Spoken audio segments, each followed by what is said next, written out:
Let's talk about the recent beef between Candace Owens and Ben Shapiro.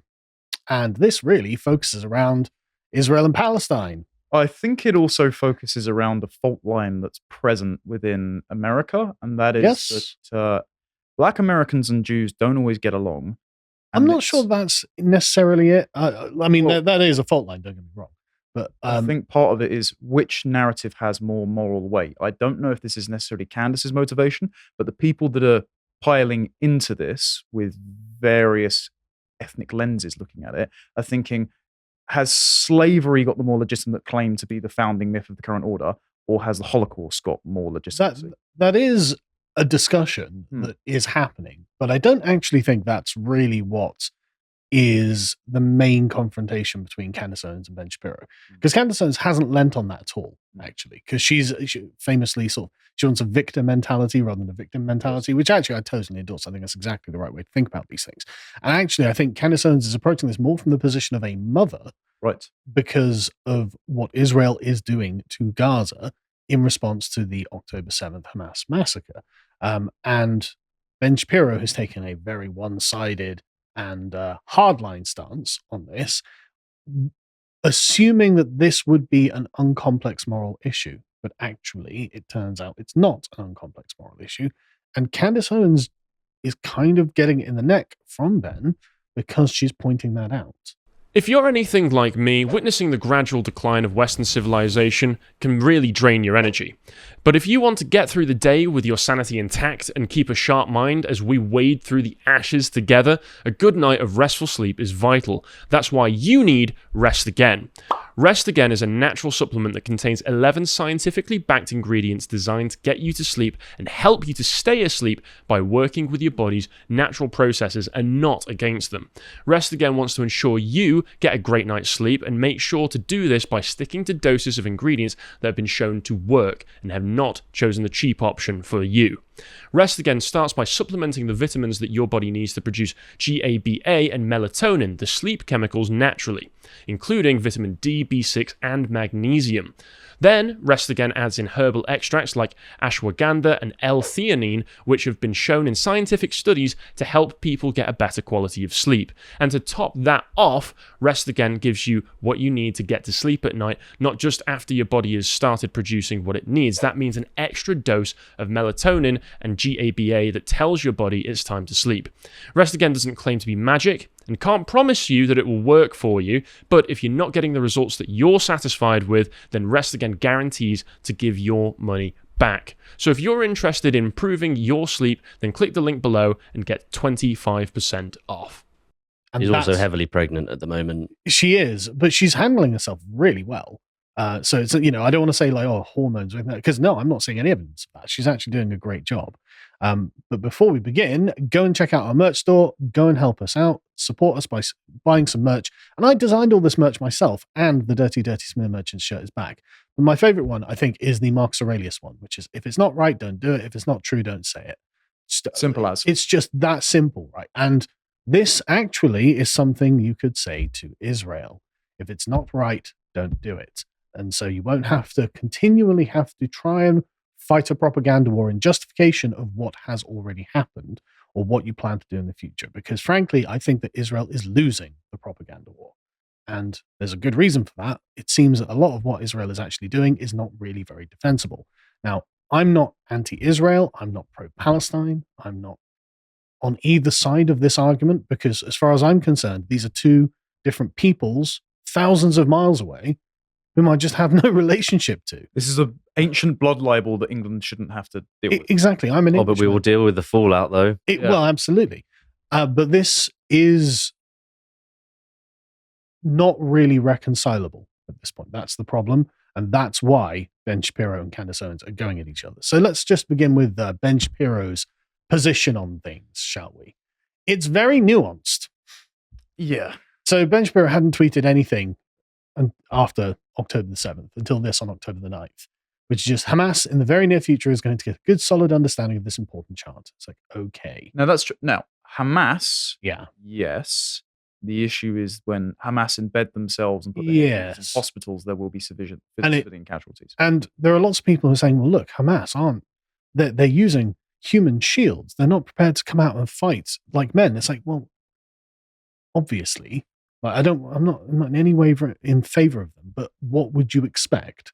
They are essentially, they are a terrorist group who haven't got an army.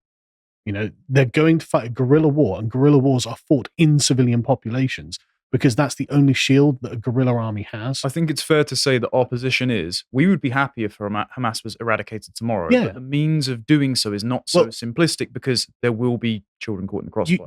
You have to, we can get into this later, but basically you can't just bomb a guerrilla occupation of a civilian area without causing indescribable levels of collateral damage, which fuels the left and the social media propaganda brigade. But further. It doesn't have to just fuel the left. Normal people will watch you bombing civilian areas and say, well, hang on a second, that's not on, is it? Do you have the image of the guy on the sofa with the LGBT flag among the rubble? I do not have that image. The Israeli government put it out on their Twitter account. Oh, yes, I did see it.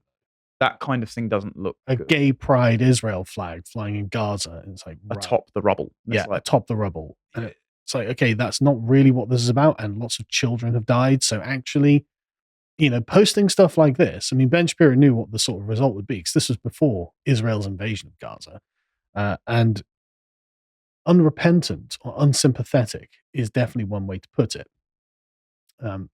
So he then posted #NeverAgain with a picture of Auschwitz. So at ARC, Ben was talking about the ethnic dimension of this conflict. A Jewish man had asked him, why are there so many Jews protesting in favor of Palestine in New York and London? He said, they're not Jews. They might be Jews ethnically, but they're not Jews in practice. Yeah. And so I think Ben is seeing this very much through the lens of, these are my people. I know these people. I go to synagogue with these people. These are my family. These are my friends out there. And so this is an existential war for the people that I care about. And so that's why he's making this comparison. And that's why he is very emotional. Yeah. And I'm not saying he's wrong to be emotional over this. I'm not in any way saying Ben is not entitled to have very strong feelings on this. Yes. Right? Of course he will. He's a Jewish man. He's, of course, very, very concerned about the existence of Israel. And understandably and rightfully so. But that isn't just a blank check for anything to happen. Yeah. And that's really what the case is. That's fair. But I'll just carry on, just as you can see, just Ben being insanely hardline about these things. Just constantly why I'm showing you Hamas's atrocities, how Hamas fooled the world. Hamas is here, the Hamas caucus, F the United Nations. Okay, well, I agree with that. Yeah, I do, but for different reasons. The evils of queers for Palestine, stuff like this. So Ben has been just insanely hard line on the pro-Israel side, which is not a surprise and not news, right? So what did Candace Owens do? Well, Candace Owens, on the 3rd of November, so about a week or two afterwards, about a month afterwards, tweeted, and this is after the Israel invasion of Gaza, no government anywhere has a right to commit genocide ever. There is no justification for a genocide. I can't believe this even needs to be said or be considered the least bit controversial to state. And this angered a lot of people. I can understand why, because there is a difference in the position that we've just laid out in saying that you need to be careful of collateral civilian damage in rooting out a proscribed terrorist group and a dictatorial terrorist group, and saying Israel trying to genocide the Palestinians as an ethnic group. Yes. But the point being, you can't just start bombing to kill. For the example of a refugee camp that was bombed to kill one Hamas operative, you can do that, but you can't retain the moral high ground when you do that. That's the issue. It's not that it's physically impossible for Israel to say level a third of Gaza in a month, but when you do that, you're not the good guy in the minds of the average person who is just seeing civilian casualties and collateral damage. Yeah. This is not a morally uncomplex issue that Ben has reduced it to. As far as we can tell, it seems that, as they say in here, 11,000 people, I think they quote. Yeah, 11,000 people, according to the Hamas-run Gaza Health. Okay, so then obviously the stats are very suspect. Yes, the stats are very suspect, but it's entirely possible that thousands and thousands of people have died. I don't disbelieve that, given if you go up, there's a photo of the state of one of the streets. Yeah, exactly. Okay, you think that's not hundreds dead? Of course, that's hundreds dead. Yeah, there are various maps you can get up. And so Candace Owens she's not anti-Israel, obviously, but what she's pointing out is that there are proportionate responses. So, of course, what Hamas did was a terrorist atrocity, and therefore the response should be against Hamas, not just a blanket attack on the city of Gaza itself. Now, I realize that I'm saying this in a very comfortable studio where I'm not in any danger, and I don't have to go and run the risk of urban fighting, which is the worst kind of fighting in the modern era. I don't think proportionality is the framing we should take as well. I've seen Douglas say that, and I think he's been very good on the messaging. And it's saying, if you use the word proportionality, what you're implying is that essentially the Israelis should go in and use equivalent tactics to those that Hamas used on the massacre. I don't think that's what it implies. I think you don't have to use the same tactics or do the same things at all, but you can't allow yourself to be seen and perceived to be belligerent and disproportionate in the number and scope of what you're doing, because that's what's happening. The public in general, I think, is genuinely perceiving Israel to be committing a genocide, actually. The issue of proportionality wise, in the face of pure evil, there is no proportionality. So I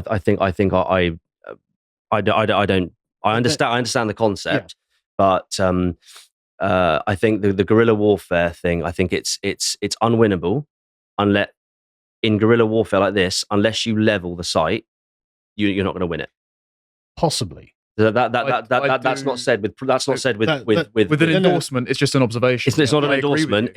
Again, I'm not a military strategist, but let's face facts. With understanding guerrilla warfare as we know it from history, if you want to win it, you have to level it. That's why they tried napalming Vietnam. You can't win in the jungle. You can't win in tunnels in the desert. Here, if you level it, you eventually you get 6,000 in the PLO in the Hamas resistance, as they would call it.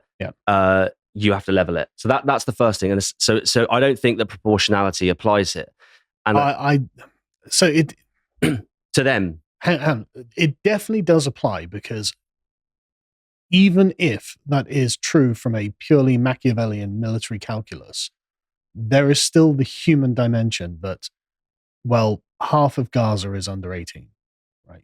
So half of those casualties will be children, and people don't really want indiscriminate bombing of children to get at one Hamas guerrilla, right? No matter how bad the Hamas guerrillas are, you can't put the moral onus on the children that you're killing. Well, we can all agree on that. Of course. And so just bombing the cities out will never be considered justified. What are the options? I'm not saying I have options. I'm not saying, it seems to me it would have to be down to a literal ground invasion where it's hand-to-hand fighting.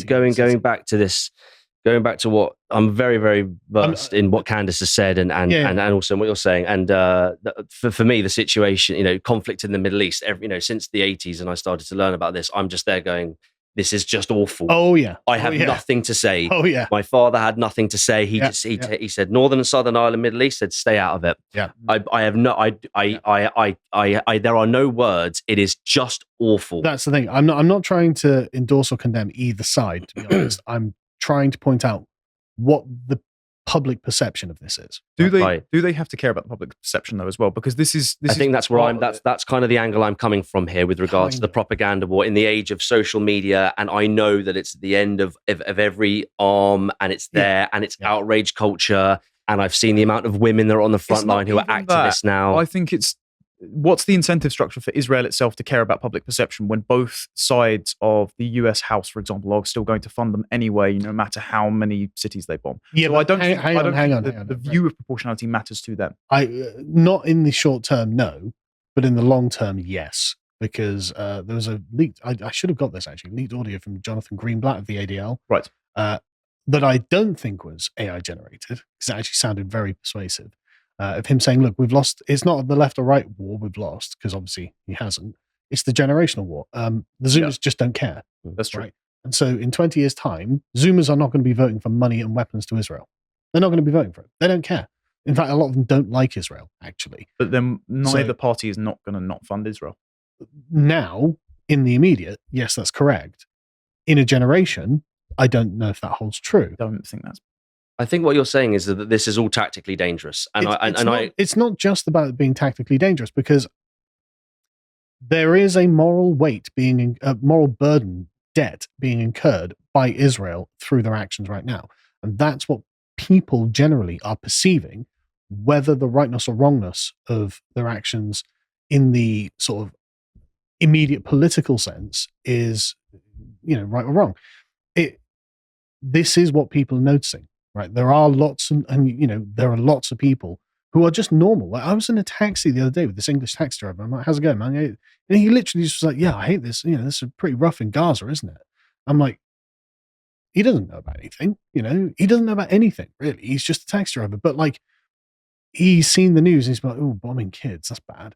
Because it is bad, right? And the people with the strong hand in this regard are clearly the Israelis, and the people with the weak hand in this regard are clearly the Palestinians. And a lot of people actually don't see Hamas as a thing that's being attacked. They see Palestine as a thing that's being attacked. And I think that the incredibly strident rhetoric from people like Netanyahu and the various members of his cabinet have really not helped this, because it does sound quite bad. And, you're going to have to take millions of Gazan refugees, Europe. Yeah. It's like, no, you're going to have to not kill them, maybe. That does that's an option, right? Somewhat. And so you see what I mean. And so I think therein lies the I agree that there's the complexity again. Yes. Not totally abhorrent. No horse in the race. Wish it would stop. Yeah. It's never going to stop. I'm in favor of a ceasefire. Wish it would stop. Never going to stop. So that side say, well, you're dealing with evil, so there is no, and also in war there is no impartiality, unless of course proportionality, unless of course you're actually there. And the consequences of that, we all lose, we all suffer, unavoidably, and to our grave detriment. So, but the point is, both sides see each other as an intransigent evil. They both see each other as an existential threat. There is no resolution to this, and so none. Anyway, so Ben Shapiro was not happy about Candace Owens' comments, and I guess we'll just listen to it. It's quite short.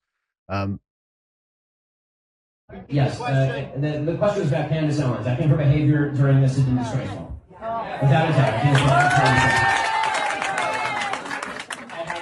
can't close that. Yeah, and she still works for my company. And I think she's been absolutely disgraceful. I think that her faux sophistication on these particular issues has been ridiculous. It's not faux sophistication, it's ridiculous. Everybody can see the moves that she's making and the things that she's saying, and I find them disreputable.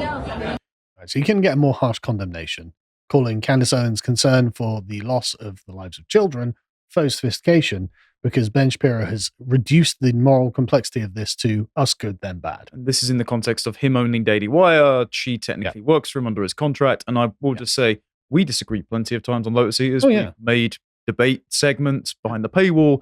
I've never stepped away from it, castigating my colleagues in moral terms. Yeah, I would really shows my hate contempt for them. I'd really hate it if we ended up in that position as well. Yeah. And so a lot of people are like, well, Ben's kind of losing his mind over this. And in a way, I think he is. But anyway, so Candace Owens tweeted out this 2 days ago. Ooh. Which is not, I don't think this is a terrible take. Well, blessed are the peacemakers, for they should be called the children of God. Blessed are they who are persecuted for righteousness' sake, for theirs is the kingdom. Well, okay, maybe this is a little bit bad, actually. For theirs is the kingdom of heaven. Blessed are ye when men shall revile you and persecute you and say all manner of evil against you, falsely for my sake. No one can serve two masters. Either you will hate one and love the other, or you'll be devoted to one and despise the other. You cannot serve both God and money. Christ is king. It's encoded. It is, yes. Yeah. You want it? Look, when I read it, it's totally coded. It is. Yeah. See, I read it last night, and I was like, "Oh, that's just the Bible." Quote. Yeah, right. And then, then now you point out, actually, now you think about it. Also, it's a little bit worse than. There are a couple of things in here. Yeah. Between the Christians, one of them, I find it ironic. Blessed are yea. That's just funny. Well, yeah. That's literally. Yeah, I know. Yeah. Well, I don't know which translation she's using, but it's just funny. It's ironic. No one can serve two masters is insinuating dual loyalty, which is something that's going to get Shapiro's hackles up. Yes. And then the final line, and this is maybe a product of translation. I'm not accusing Candace of anything, but you cannot serve God and money. In some translations, it's mammon, as in an actual entity that describes greed. Yeah. But then to put the money translation there, I'm going to say unintentionally, implies the ideas of the Jewish lobby funding it, which is Possibly. yes. So that's a very touchy subject. Yeah. Provocative, no doubt. Yeah. She's made her move, and I'm sure you guys have observed over the last 4 or 5 weeks the Christian right in America. I won't mention names, but they're pro-Palestine. I mean, these are ridiculous terms because we just want it to stop, but they're pro-Palestine. Well, some are like the evangelicals are very pro-Israel, obviously. Yeah, there's some who have thrown their lot in with the Christian nationalists who I would say are not actually Christian nationalists. They're just more ethno-nationalists, like Hinkle, who's come out of nowhere and is just hammering on the Palestine stuff, not because he's honest, but just because he doesn't like Jews. That's it. So there are complex, entangled interests here, and some are using it as a smokescreen. And I think that this particular post makes Candace vulnerable to criticism, even though it is a very good verse. It gives her quite a solid defense, though, because what she's saying is, blessed are the peacemakers, being the primary sort of thrust of this, as in, I would like to see peace between Israel and Gaza. Sure. So she's endorsing the ceasefire with this. Now, it's not, there aren't blades in there that cut, as you point out, which there are, but overall, it's not a terrible sentiment to put across. I'm not trying to infer malintent. Of course, right. Candace has put her foot in it once or twice before. And so I can see that, to be charitable, she may have been like, I'm going to tweet out the Peacemakers verse. Because who could object and not thinking, hang on a second, actually, maybe afterwards. But she didn't back down on any of this. Anyway, Ben Shapiro replies to this. Yeah, that's pathetic. Yeah, he could have texted her. He could have kept this off social media, obviously, but he hasn't. So let's carry on with it as it is. But he could have engaged with this in a mature way, in which he suggests that possibly Candace didn't really understand the implications of what she was saying, and he could have taken a much more high-minded view. Or he could say that if you feel that taking money from the Daily Wire somehow comes between you and God, by all means quit, which is him saying the Daily Wire endorses Israel and everything that Israel's going to do, and you being paid to also be at the Daily Wire. If that conflicts with your moral compass, then get out, which is quite a silly thing to say, I would say. Again, if you text that to her on WhatsApp or something, fine. Doing it publicly, not smart. The whole thing just seems unnecessary to me, to be honest with you. Yeah. It's all a bit bizarre. It's all in the Twitter sphere. It's obviously really fueled by emotion. Hugely so, and no one comes out a winner of this. This is what the Republicans need right now. Yeah, exactly. Their biggest media outlet tearing itself apart because in a public space, it can't be balanced on Israel. Yes, that's the problem, right? And so Candace replies to this directly saying, you've been acting unprofessional and emotionally unhinged for weeks now, and we have all had to sit back and allow it and have tried to exercise exceeding understanding for your raw emotion, but you cross a certain line when you come for scripture and read yourself into it. I will not tolerate it. We have all also implies whispers around the Daily Wire, which is never good for a business. You don't want infighting among the employees. Most of the Daily Wire employees, the hosts, are Christians. Yes. Ben Shapiro is not a Christian. And Candace is leaning on that very heavily, and I don't know why that's unavailable, because that was a direct response to this, which you can see there. But as you can see, she's ratioing him blocked each other, are they? Not to my knowledge. Well, maybe, I don't know, actually. That actually can happen. Right, okay. I have no idea if Ben Shapiro's blocked her. But as you can see, she's ratioing quite heavily, and Ben Shapiro is not coming out the winner of this, which I'm sure is doing nothing for his emotional state. And then she retweeted it saying, you're utterly out of line, suggesting I cannot quote biblical scripture. The Bible is not about you. Christ is king. And so this is quite serious, actually, because as Cernovich, a lawyer, points out, Ben Shapiro has actually walked into murky legal territory. I think Ben Shapiro is also a lawyer. He is. So Harvard Law. You would think he would know better. He also, the reason him and Crowder became friends is because he negotiated Crowder's prior contract, which is a little bit I didn't know. Ironic. But as Senator says, very publicly telling an employee to quit in order to avoid paying out a contract is almost certainly a constructive termination. If Candace's conditions at work change, this will be an easy win for her. Either fire her formally or recognize people disagree like an adult. Yes. And that's really, but I mean, Ben was obviously at a kind of like Jewish lunch or dinner or something like that with fellow Jewish people who are in his circles. It was a university. Was it a university? Yeah. Right? But, you know, he's obviously talking to a very friendly audience. Yes. So not great, actually. Charlie Kirk from Turning Point USA, very reasonable mediation. I'm genuinely confused as to why asking questions and quoting Bible verses about peace warrants are called to resign from the Daily Wire. There should be more room in the conservative movement for disagreement. We can do better than this, which is a very even-handed way of trying to. Blessed be the peacemaker. Yeah, exactly right. Well, very, very reasonable from TPUSA. It's just a shame about TPUK, isn't it? I mean, you're all nuts. But yeah, no, absolutely, we are. We're unhinged. It's it's messy and it's a distraction and it's unnecessary and it's kind of a bit Jew versus Christian-y. It is, and it's like, oh, we're going to do that as well, are we? As well as Arab Israeli. We're tapped out on it. Everybody wants peace. Come on, no one wants carpet bombing. Everyone wants peace. Well, actually, Ben Shapiro is not so much on that side, and that's actually problematic.